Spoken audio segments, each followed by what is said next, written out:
Yeah, thank you. I call Stuart Nash. Thank you very much, Mr Chair. Mr Chair, let's start with the assumption here that I think this bill works under, and that is that donating our organs is a good thing.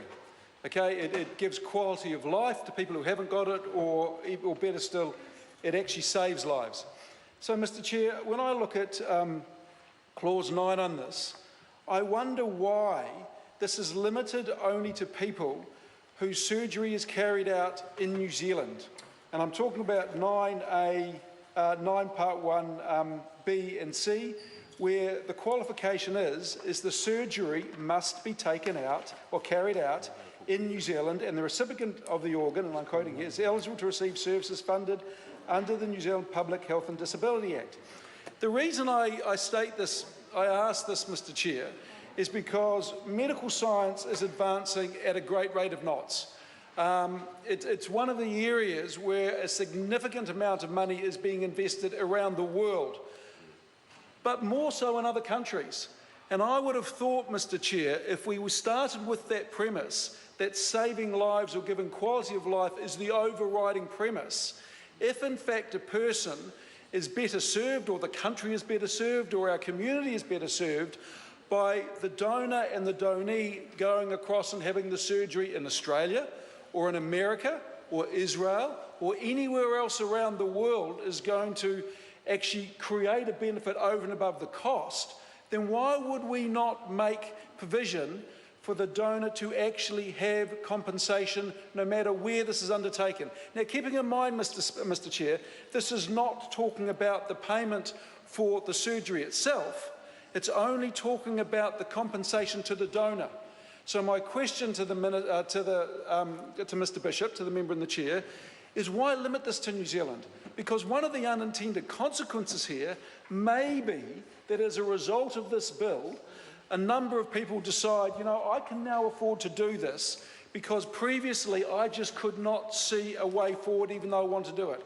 And an unintended consequence is that, in fact, the number of surgeries required to meet the demand reaches a point where the waiting list is such that it doesn't meet that overriding objective of saving lives. So I would have thought, in order to overcome this, what we do is we say no matter where that transplant takes place, the donor is going to be compensated. So don't just limit it to New Zealand, because what we do know is that the New Zealand health system actually, under certain circumstances, for example, sends patients to Australia. It certainly used to.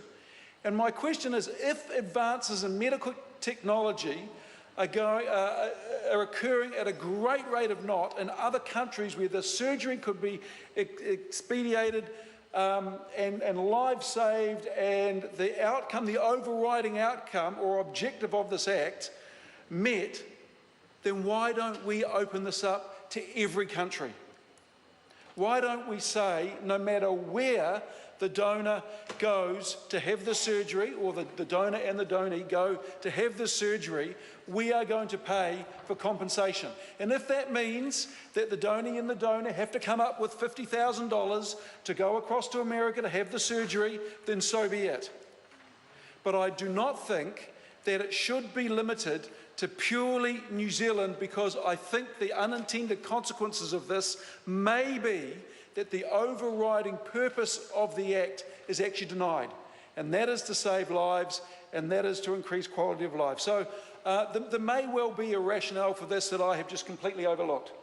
But I've looked through the reports, I've looked through the regulatory impact statement, I've looked through the debate pack, and I cannot see any reason why it says this must be in New Zealand.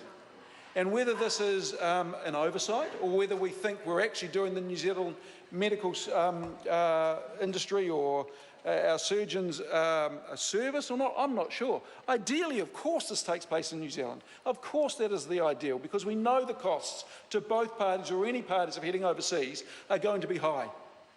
But I just think that what we need to do is remove the words "carried out in New Zealand" from Clause 9, and just say we are going to compensate the donor no matter where this is undertaken. Or if you really wanted to tighten it up, you'd name a list of countries that we think have an acceptable health service. Tracy Martin.